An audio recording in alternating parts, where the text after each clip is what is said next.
Велат дека доколку сакате промени, не седете со скрстени раце, но за секоја потребна промена се потребни луѓе кои што ќе ја следат и ќе ја поддржат. Токму така, најавуваме еден многу убав настан, именно внедела со почеток во 11 часот ќе се реализира добротворниот новогодишен базар, настан што ја заокружува кампањата Денови за донирање.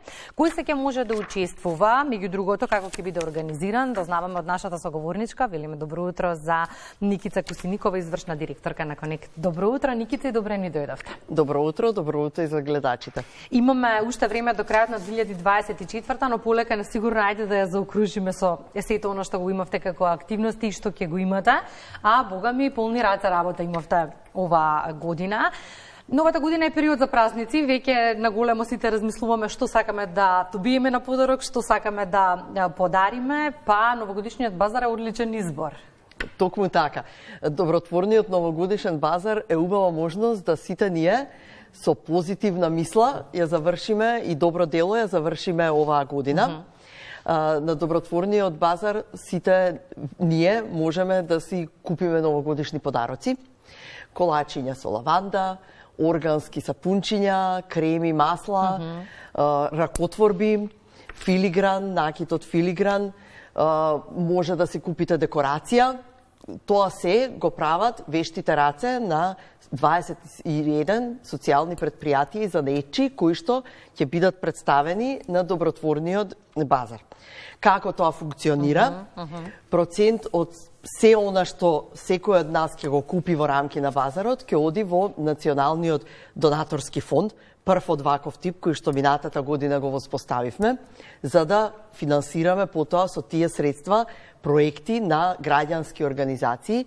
Од друга страна, самите социјални предпријатија и занетчи кои што се представуваат на базарот, она што го нудат, го изработиле со ранливи групи преку својата продажба, всушност помагаат групи ранливи да се интегрираат, да се стекнат со одреден приход, да зачуваат одредени национални традиции и на тој начин имаме тројна добивка.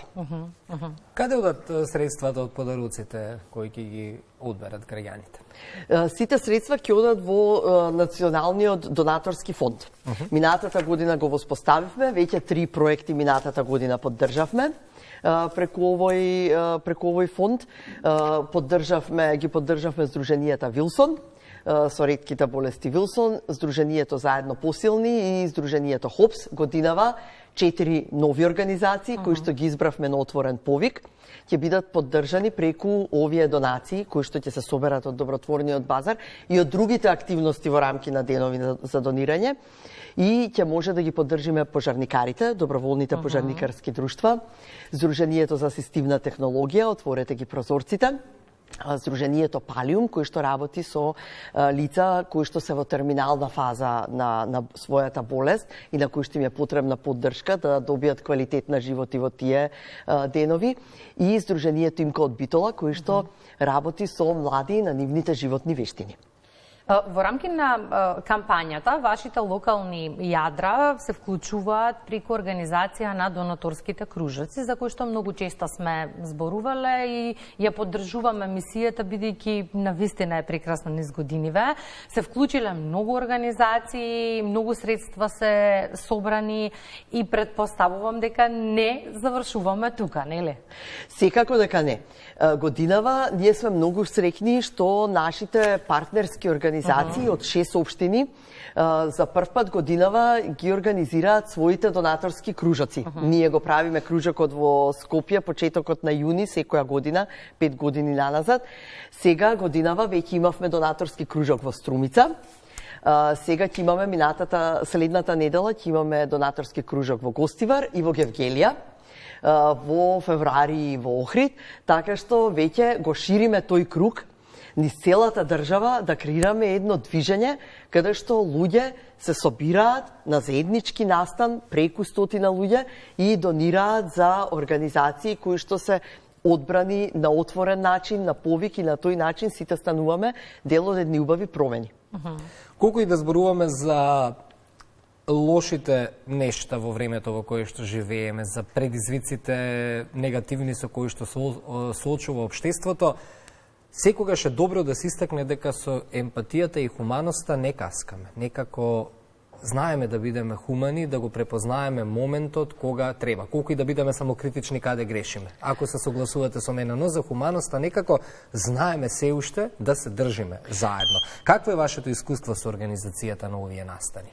Низ годините, таков е мојот впечаток. Така е. Ние јако да постојано се жалиме и нашата пракса и нашите истражувања покажуваат дека нашите граѓани се хумани.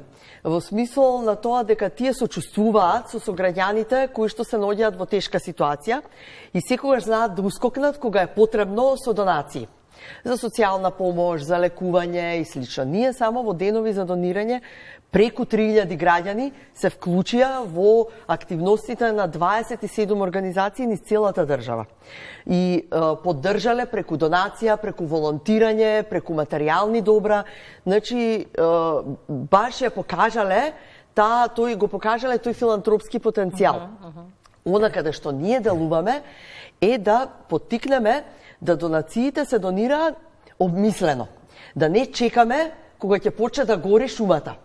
Кога веќе, на некој му е потребно осиромашил и веќе му е потребно да се ускокне со донација на храна или облека. Сакаме да преку донирањето поддржиме иницијативи кои што превенираат вакви состојби, кои што наоѓаат решенија, да возможиме квалитетно образование, да возможиме превентивно здравство, да возможиме превенција од пожари, да возможиме да луѓето се интегрираат, најдат квалитетна работа, да самите може да си ги обезбедат работите што им се неопходни во животот. Тоа е она што и преку денови за донирање сакаме да постигнеме. И 27 организации токму работат на вакви иницијативи и мислам дека граѓаните покажуваат дека постои простор за тоа, само треба да дадеме можност, да ги отвориме овие можности како денови за донирање, како донаторските кружоци, нашата краудфандинг платформа за групно донирање opop.mk исто така е на располагање во било кое време. Седите во кафуле, отворете, погледнете, секогаш има интересни проекти, изберете си област, тема што вас ве допира и донирајте. И 100 денари прават голема разлика кога ќе се здружат заедно. Дали со базарот завршува работната 2024? Можеме ли да најавиме ништо однапред за следнава година од аспект на активности? Да, новогодишниот добротворен базар е завршниот настан на денови за донирање. Секако следната недела ни се кружоците во Гостивар и во Гегелија. Тие што се во близина таму нека повелат, ние ќе бидеме таму секако. Тимот на Конект до година не чекаат исто така нови активности, нови кампањи, можности за донирање. Онлайн платформата ОПОП малце повеќе ќе ја разработиме за да отвориме можност да луѓето и додека се дома во зимските денови и кога не излегуваат да може да го практикуваат донирањето. Веќе го најавив кружокот почетокот на февруари во Охрид. Значи, многу нови настани, многу активности и можности да луѓето направат нешто убаво во своето секојдневие. И многу поводи за гостување, така некако ми личи следната 25. Со задоволство. И вие само продолжете да постоите и да ја реализирате вашата мисија, ние да ве поддржуваме. Знаеме дека сме хумани, но секогаш овие кампањи знаат да поттикнат и да не потсетат. Што добро можеме да направиме? И вие како медиум ни сте особено значајни партнери во тој дел, затоа што преку вас пораката ќе дојде до илјадници граѓани и ќе дадеме една надеж дека секој од нас стварно може да направи и со малку многу. А сите вака од Конект се полни со ентузијазам, со жар. Не знаеш колку им е убаво на работа кога тоа ми ја најмногу енергијата ми се доаѓа. На цело е кога има сенкица, значи дека имате нашата поддршка и дека ќе се гледаме за убави теми и убави поводи и во следната 25. Се гледаме, среќни празници и на вас и на гледачите и повелете во недела во Eastgate Mall на добротворниот новогодишен базар. Таму ќе одберам што ќе ви купам за Нова година. Убаво е да се почнеме со ова среќни празници, Никица не подсети. Да, прва сте се извинувам годинава која што која ни рековте среќни празници, не подсетивте, така ви ќе треба да си се одпоздравуваме. Благодариме многу. Благодарам и вас. За крај отварам уште една тема.